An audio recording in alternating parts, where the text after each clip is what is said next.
Hello विद्यार्थियों, आप सभी का यस डी स्टडी सेंटर में बहुत बहुत स्वागत और अभिनंदन है। जैसे कि आपको पता है कि हम लोग सत्र 2023-24 के लिए English grammar basic to advance पढ़ना आरंभ कर दिए हैं। यह ग्रामर का जो सेशन मैं चला रहा हूँ यह सभी कक्षाओं के विद्यार्थियों के लिए अति उपयोगी है और धीरे धीरे करके हम लोग पूरी ग्रामर इंग्लिश की पूरी करने वाले हैं। इसके पहले हम लोगों ने 2 लेक्चर कंप्लीट कर लिया है। आज वो तीसरा लेक्चर है और हम इस तीसरे लेक्चर में जो है पिछले लेक्चर में दिए गए होमवर्क को सॉल्व करेंगे। जो हम लोगों ने सेंटेंस बनाना सीखा, सेंटेंस में हम लोग टेंस के माध्यम से बनाना सीख रहे हैं। 2 प्रकार के सेंटेंस, वो असर्टिव सेंटेंस और इंट्रोगेटिव सेंटेंस। असर्टिव सेंटेंस में 2 प्रकार के सेंटेंसेस हैं आपके, एक अफर्मेटिव है और एक नेगेटिव सेंटेंस। और जो हम लोग पहला टेंस आरंभ किए हुए हैं उसका नाम है प्रेजेंट इंडेफिनिट टेंस। तो हम लोग जो है पहला टेंस 12 टेंसों में से आरंभ कर चुके हैं, वो है प्रेजेंट इंडेफिनिट टेंस की बात हम लोग कर रहे हैं, जिसमें हम लोगों ने अफर्मेटिव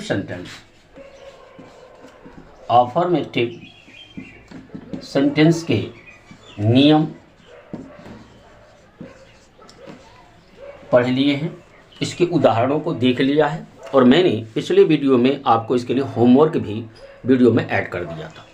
आज सबसे पहले हम वो दिए गए होमवर्कों को सॉल्व करेंगे, फिर उसके बाद इसके प्रेजेंट इंडेफिनिट टेंस के नेगेटिव सेंटेंस को पढ़ेंगे और फिर होमवर्क देंगे। यानी हम लोग एक वीडियो में केवल एक सेंटेंस पढ़ेंगे ताकि आपकी अभ्यास पूर्ण हो सके। जितना ही आप अभ्यास करोगे उतना ही आपके लिए बेहतर होगा। तो आइए विद्यार्थियों देखते हैं। मैंने पिछला दिया था कि पहला अनुवाद था, मेरी माँ मुझे दूध देती हैं। मेरी माँ मुझे दूध देती हैं, तो इसके लिए हो जाएगा मेरी माँ पूरा करता हो जाएगा माई मदर। अब कुछ बच्चे ये देखते हैं इस माई के अनुसार हमारी क्रिया के अंत में ऐसी नहीं लगना चाहिए, लेकिन नहीं, जो मेन शब्द है, मेन वर्ड है, ये मदर है। तो मदर एक है, तो इसलिए देने की अंग्रेजी गिव होगी, तो गिव में एस जुड़ जाएगा। क्योंकि कर्ता एक वचन की तो क्रिया भी एक वचन की होनी चाहिए। ऐसी चर्चा हम लोग पिछले लेक्चर में कर चुके हैं। तो माई मदर गिव्स, अब किसको? मुझे। मैंने बताया था जो जीवित प्राणियों के लिए शब्द प्रयोग किए जाएंगे, प्रोनाउन प्रयोग किए जाएंगे या जीवित प्राणी होंगे, वो क्रिया के बगल में हम लोग कोशिश करेंगे रखने के लिए। तो माई मदर गिव्स मी, दूध के लिए मिल्क, तो ये हो गया my mother gives me milk. दूसरा अनुवाद था, ये लड़कियां प्रतिदिन अपना पाठ याद करती हैं। ये लड़कियां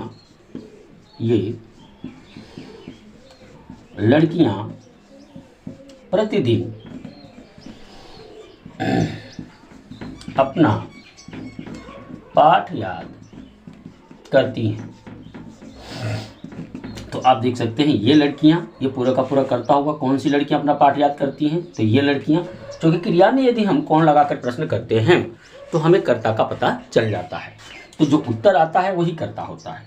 तो ये लड़कियां मतलब दीज गर्ल्स।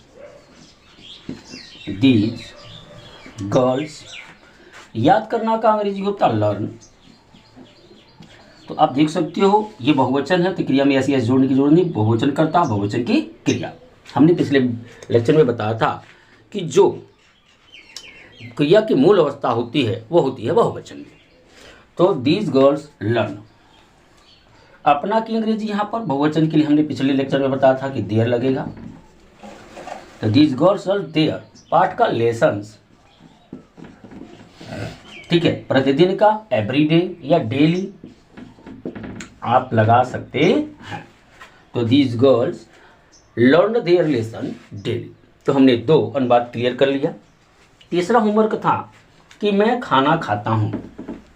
मैं खाना खाता हूँ, तो इसके लिए हो जाएगा तीसरा, मैं खाना खाता हूँ, तो हो जाएगा आई। खाता का अंग्रेजी ईट, क्योंकि आई एक वचन करता है लेकिन इसके साथ बहुवचन की क्रिया प्रयुक्त होती है।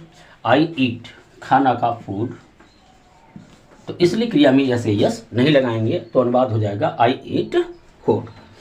नेक्स्ट वाला जो था, हम प्रतिदिन अपना पाठ याद करते हैं। चौथा था हम प्रतिदिन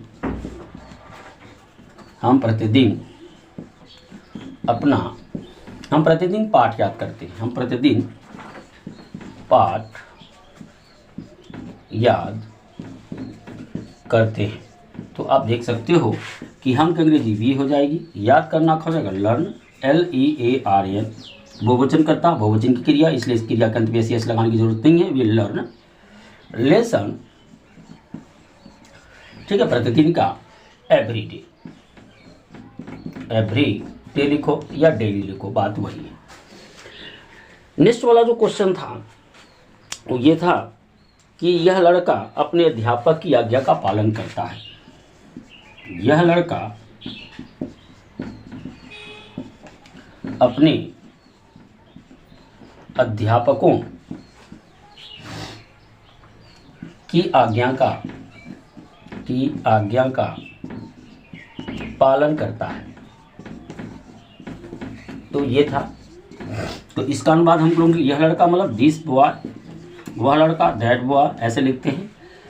आज्ञा का पालन करने की पूरी अंग्रेजी होती है ओबे, और कर्ता एक वचन है तो क्रिया में यस जोड़ना पड़ेगा। दिस बॉय ओबे, अपने अध्यापक हिज, एक वचन कर्ता के साथ, पुरुष हो तो हिज, बहुवचन और अगर महिला हो तो हर। तो this boy obeys his teachers. यहाँ पर आज्ञा का पालन करना पूरा ओबे माने हो जाता है। तो आइए देखते हैं अगला जो अपना क्वेश्चन है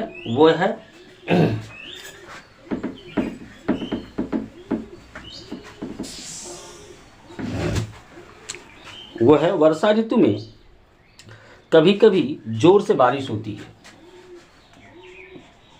वर्षा ऋतु में कभी जोर से बारिश होती है। ये था अपना अगला अनुवाद। तो वर्षा ऋतु में कभी कभी जोर से बारिश होती है। तो इस तरह के वाक्यों में थोड़ा आपको कंफ्यूज कर सकता है कि कर्ता कौन सा है। तो कभी भी किसी वाक्य में यदि कर्ता को पता करना है तो आपको जो क्रिया होगी वाक्य का उसमें कौन लगाकर प्रश्न करो, और जो उत्तर में मिल जाए वही होगी अपनी कर्ता। तो कौन होती है भाई? वर्षा होती है। तो कभी कभी की अंग्रेजी हम शुरू में ही लगा लेते हैं, इसलिए लिख लेंगे समटाइम्स कामा इट रेन्स, यानी वर्षा होती है, पूरी अंग्रेजी होगी इट रेन्स। और कभी कभी का भी हो गया तो sometimes it rains heavily, HEAVILY, heavily. और किसमें भाई? वर्षा ऋतु में इन रेनी सीजन। तो ये हो गया sometimes it rains heavily in rainy season. तो नेक्स्ट अपना प्रश्न था कि सूर्य सदैव पूर्व में निकलता है और पश्चिम में छिपता है। यानी सूर्य सदैव पूर्व में निकलता है और पश्चिम में छिपता है। तो ये अपना अनुवाद था। तो यहाँ पर संसार में जो एकमात्र हों, जैसे सूर्य, पृथ्वी, चंद्रमा, ये संसार में हमारे लिए एकमात्र मानते हैं हम लोग इसे। तो ऐसे शब्दों के पहले द का प्रयोग जरूर होता है। तो द सन निकलता है, राइजेज, राइज है, और एक वचन करता है तो इसलिए एस लगा दिया, RISES, rises. The sun rises, कहाँ निकलता है? तो देखो ये सदैव की अंग्रेजी है। सदैव का अंग्रेजी होता है ऑलवेज, जो कि एक है एडवर्ब होता है। तो हमें इसी क्रिया के बगल में लिखना होता। तो राइजेज को थोड़ा हम आगे बढ़ा देते हैं और सदैव की अंग्रेजी यहाँ लिख लेते हैं always. The sun always rises in the east and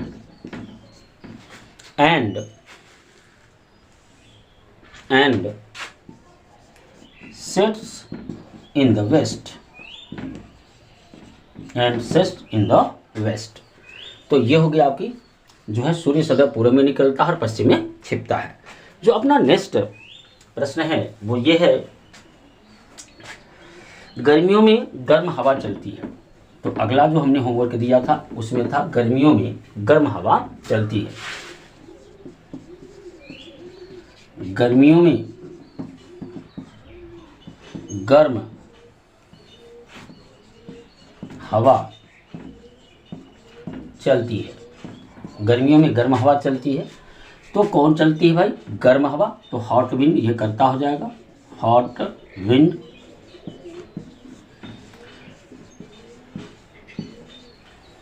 blow, hot wind blow, hot winds blows in the summer, blow in the summer, in the summer. तो गर्मियों में गर्म हवा चलती है। अगला हमारा था होमवर्क कि मेरा कुत्ता अजनबी व्यक्तियों पर भौंकता है। मेरा कुत्ता अजनबी व्यक्तियों पर भौंकता है। मेरा कुत्ता अजनबी व्यक्तियों पर भौंकता है। तो मेरा कुत्ता माई डॉग, अब भौंकता का अंग्रेजी होगी बार्क, कुत्ता एक है इसलिए एस लग जाएगा। My dog barks at STRANGER strangers. तो ये हो गया अपना my dog barks at strangers. अगला था कि मैं घर जाता हूँ। तो मैं घर जाता हूँ आई गो टू हाउस। बहुत छोटा सा अनुवाद था, इसे आप बना लिए होंगे। आई गो टू हाउस। नेक्स्ट वाला क्वेश्चन था कि छत पर मैं पैरों की आवाज़ सुनता हूँ। छत पर मैं पैरों की आवाज़ सुनता हूँ। तो छत पर मैं पैरों की आवाज़ सुनता हूँ। कौन कौन सुनता है भाई? मैं। तो I hear sound of foot, या फीट कर लो, बहुवचन फीट, साउंड ऑफ फीट।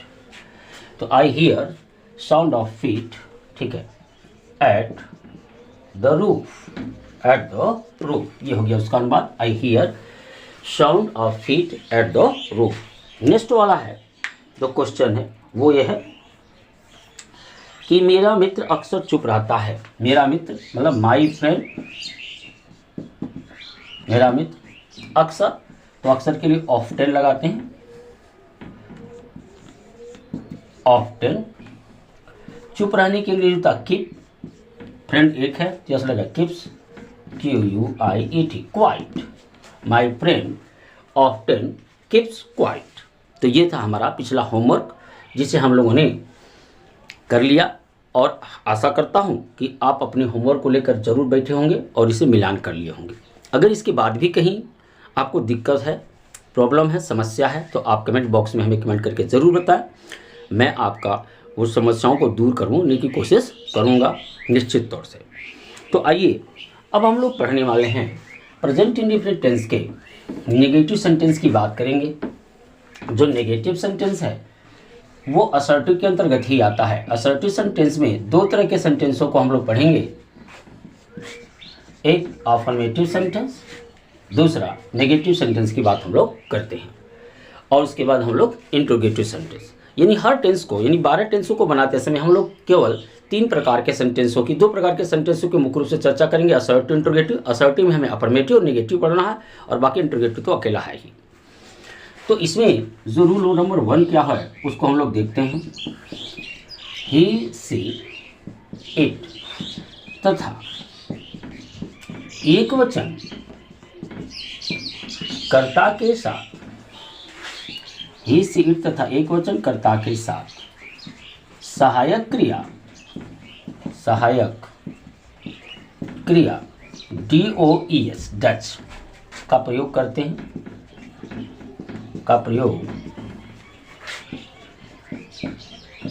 हैं, और रूल नंबर 2 ये हमसे कहता है कि आई वी यू दे तथा बहुवचन कर्ता के साथ सहायक क्रिया डू का प्रयोग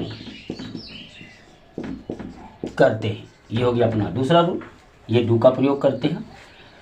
चूंकि जो सहायक क्रिया होती हैं वो टेंस बनाने में मुख्य क्रियाओं की सहायता करती हैं। अब यहाँ पर जो है क्रिया के अंत में हम लोग यस या यस का प्रयोग नहीं करेंगे। उसका कारण ये है कि हमारी जो सहायक क्रिया है मुख्य क्रिया की सहायता कर, इसमें पहले देखो आप यस लग चुका है एक वचनकर्ता के साथ, इसलिए डू से बन गया है डच, और वो बहुवचनकर्ता के साथ डू ही लगाना है आपको। अब हमको इसका मेथड देखना है और फिर कुछ ट्रांसलेशन देखने हैं, अनुवाद देखने हैं, ताकि आपको मैं होमवर्क दे सकूं और आप अच्छे से बना करके हमें उस होमवर्क को दिखाएं, यानी मिलान करें और हमारे साथ इंग्लिश ग्रामर सीखते हुए चलें। अब मेथड इसकी क्या होती है आपको सबसे पहले सब्जेक्ट को लाना है, फिर आपको डू या डच में से एक लाना है, वो भी कैसे, कर्ता के अनुसार, फिर नॉट लिखना है और फिर आपको लिखनी है वर्ब की फर्स्ट फॉर्म और फिर लिखनी है आपको ऑब्जेक्ट लिखनी है। ये चीजें जैसे वह स्कूल नहीं जाता है, वह स्कूल नहीं जाता है, तो ही अब यहाँ लगेगा डज, उसके बाद आएगा नॉट। क्यों? क्योंकि एक वचन का तक डज लगाना आपको। ही डज नॉट, जाना का अंग्रेजी गो, गो के बाद हमेशा लगता है to school, he does not go to school. मैं पत्र नहीं लिखता हूँ, मैं पत्र नहीं लिखता हूँ, तो ये हो जाएगा आई। अब आई के साथ लगेगा डू, उसके बाद not, I do not right, लिखने की अंग्रेजी राइट, उसके बाद पत्र को हो जाएगा लेटर। तो ये हो गया I do not write letter. आइए कुछ और अनुवाद करके हम इस प्रकार के वाक्य बनाना सीखते हैं। तो अगला रहेगा वे पतंग नहीं उड़ाते हैं, वे पतंग नहीं उड़ाते हैं, ये हो जाएगा दे।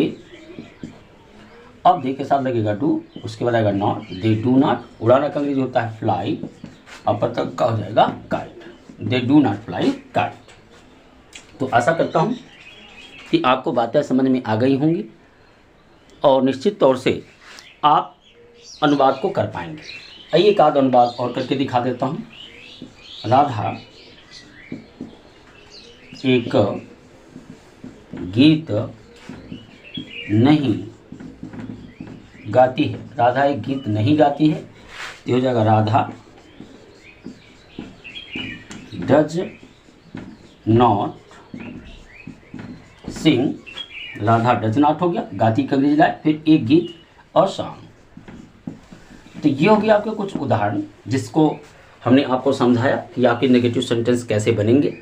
अब इसमें एक नियम और सीखने हैं हमें, वो है कभी नहीं। यदि वाक्य में कभी नहीं शब्द आ जाए तो वहाँ पर जो है प्रेजेंट इंडेफिनिट टेंस में सहायक क्रिया का प्रयोग नहीं होता। जैसे हम लिख देते हैं नोट, यदि वाक्य में कभी नहीं शब्द आए तो, यदि वाक्य में कभी नहीं शब्द आए तो नेवर का प्रयोग करते हैं,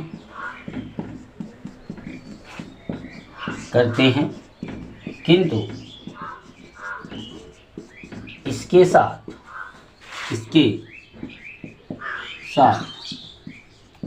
सहायक क्रिया डू या डज का प्रयोग नहीं होता है, का प्रयोग नहीं होता है। तो ये रहा आपका, कभी नहीं शब्द आए तो हम नेवर का प्रयोग करेंगे, लेकिन इसके साथ सहायक क्रिया डू या डज का प्रयोग नहीं करेंगे। एक वचन कर्ता होगी तो क्रिया के अंत में यस यस का प्रयोग करेंगे, बहुवचन कर्ता होगी तो नहीं करेंगे। आइए एक आध उदाहरण इसके भी देख लेते हैं और फिर हम आपको देंगे होमवर्क जो नेक्स्ट वीडियो में हम लोग सॉल्व करेंगे और आप उसे अपनी कॉपी और कलम लेकर बैठेंगे, उसका मिलान करेंगे। जैसे तुम स्कूल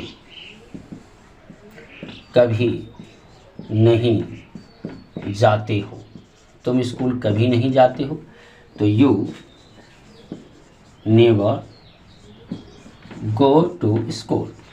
तो ये आप देख सकते हैं बहुवचन करता था, इसलिए क्रियाखंड हमने ऐसी ऐसे नहीं लगाया, you never go to school.